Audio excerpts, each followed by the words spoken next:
Bonjour et bienvenue à tous pour ce nouvel épisode du podcast startup-bootcamp.fr. Alors je suis très heureux de vous rejoindre en cette année 2020. Nouveau lieu, donc normalement vous allez, si vous suivez les autres podcasts, ressentir un environnement sonore différent. Et nous allons cette année faire deux petits podcasts, commencer par deux podcasts. Donc qui vont suivre. Je vais commencer aujourd'hui par échanger sur quelque chose qui nous est arrivé.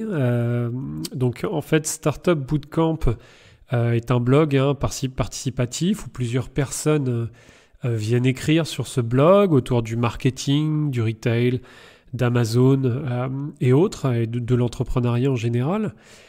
Et nous utilisions, il y a encore peu, un super outil qui permet de gérer le positionnement sur les moteurs de recherche qui s'appelle SEMrush.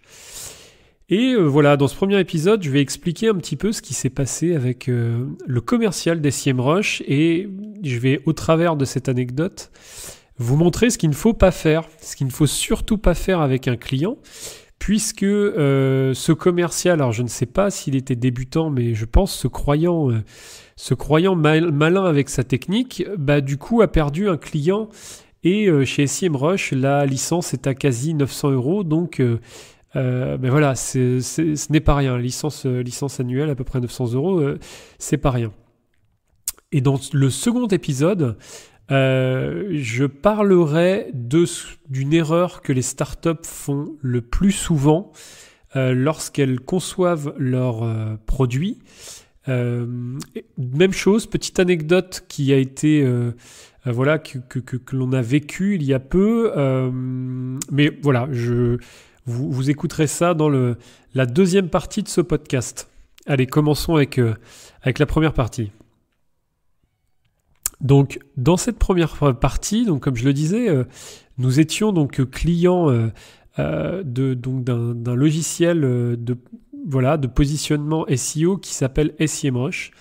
Et le but des SEMrush, c'est quoi ? C'est de tout simplement scanner les principales requêtes, ou on va dire des centaines de millions de requêtes sur Google, pour vous donner votre positionnement et voir comment votre site se place, où sont vos concurrents, vos compétiteurs, éventuellement les opportunités de positionnement, comment améliorer votre contenu, etc., etc. Et le but est bien sûr de faire grossir votre trafic. Et c'est un outil d'analyse qui est vraiment, vraiment très bien. Le problème des SEMrush, c'est que c'est extrêmement cher. Et je dirais même c'est extrêmement cher pour ce que c'est. Globalement, la force des SEMrush est d'avoir un flux de données, ni plus ni moins, ça va pas plus loin que ça.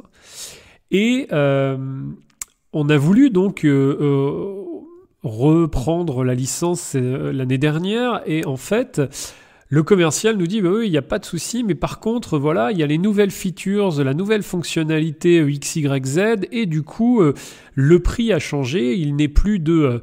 alors à l'époque, on avait payé plus de 800 $, si je dis pas de bêtises, quasi 900 $. Et là, c'était beaucoup plus cher que ça. Je crois que ça devait être plus de 1000 $.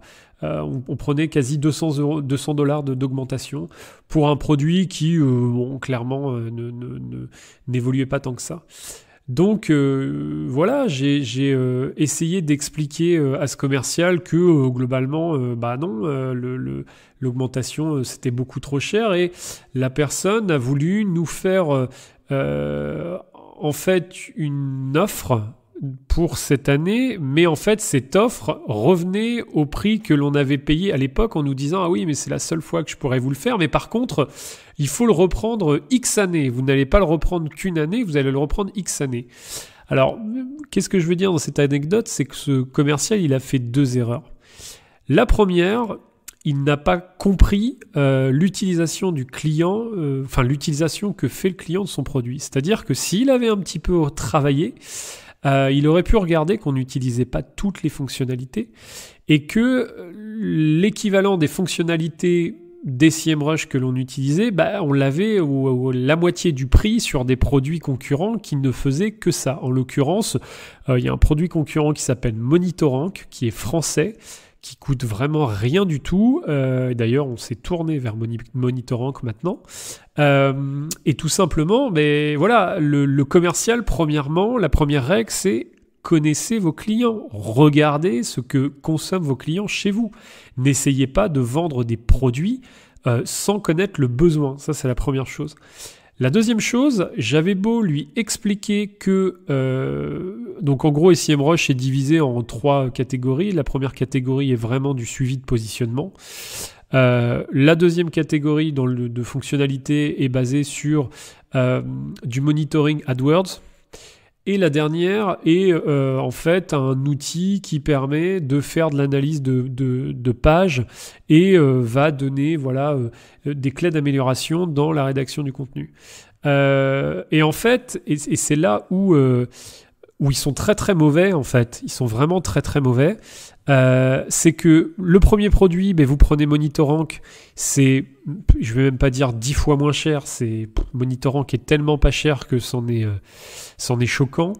Le deuxième produit au niveau de l'AdWords, y a plein de produits concurrents qui font la même chose à beaucoup moins cher, et surtout le troisième produit, vous prenez un super produit qui s'appelle 1.fr, qui permet de faire justement de l'amélioration du coup de l'amélioration de contenu. Donc ça, je vous mettrai les liens dans la description. Et tout simplement, au bout de l'année, vous avez 3 produits différents. Alors certes, vous avez 3 produits différents, mais vous avez 3 produits qui sont totalement dédiés à ce qu'ils font. C'est pas une fonctionnalité parmi une myriade de fonctionnalités. Et quand vous faites le compte, vous êtes à moins de 900 €. Vous êtes à beaucoup moins de 900 €. J'avais fait le calcul, je crois qu'en recherchant les coupons à droite à gauche sur Internet que l'on peut trouver, je crois qu'on devait s'en tirer pour 550 $. Donc quasi 40% moins cher que ce que SEMrush a voulu faire. Vend en tout cas. Et simplement ce que je voulais dire, c'est que le sales, il est très mauvais et il faut surtout pas faire ce qu'il a fait. Donc simplement pour récapituler, premièrement, quand un client vient et vous dit « Ah ouais, je veux renouveler, je suis content du produit, par contre là je comprends pas l'augmentation », la première chose, c'est déjà comprendre en fait l'utilité du produit pour le client en question. N'essayez pas de vendre à vos clients des choses qu'ils n'utilisent pas. Ça, c'est la première chose. La deuxième chose, c'est ne revenez pas en héros en disant que vous avez fait une super offre, mais pour avoir cette offre, il faut s'engager plus, parce que ça, clairement, c'est de l'arnaque. Une vraie offre, c'est quoi ? C'est je fais un effort sur le tarif à des conditions identiques.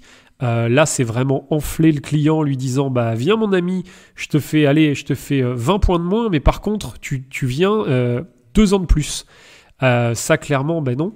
Ça fait sortir de l'argent de plus au client.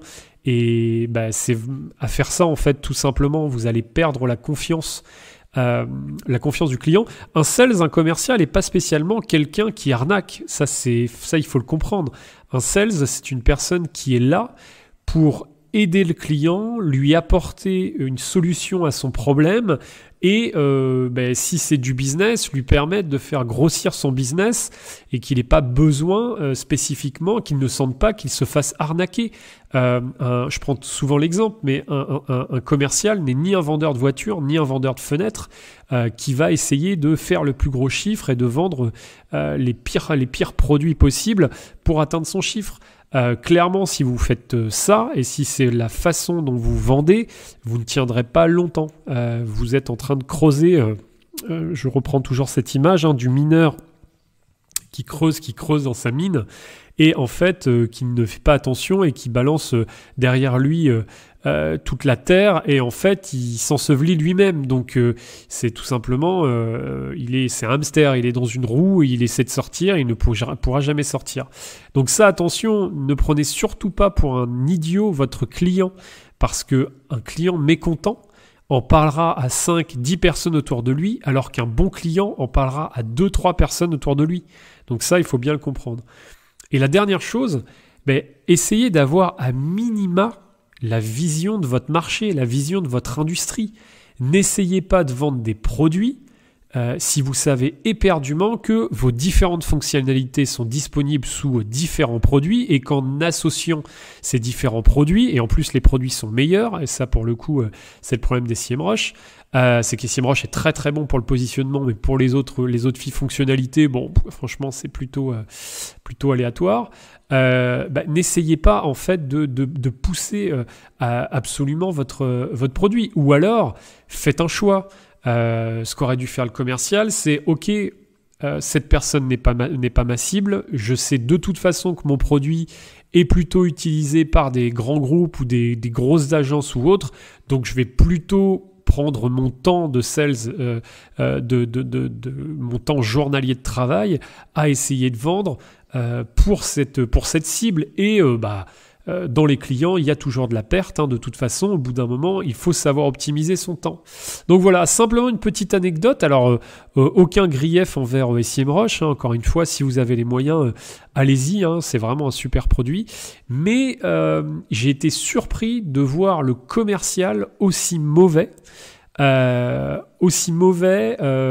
technique du renew, de re-signer, mais avec la super offre, et de re-signer sur plusieurs années, c'est vraiment le truc à pas faire, vraiment pas. Et puis surtout, de ne pas comprendre tout simplement que son produit n'est qu'une succession de fonctionnalités, que certainement le client n'utilise pas tout et que ces fonctionnalités se trouvent très certainement dans différents produits uniques qui peuvent être associés. Si vous avez aimé ce podcast, merci de le partager autour de vous, merci de laisser un petit commentaire et n'hésitez pas à vous abonner. À bientôt.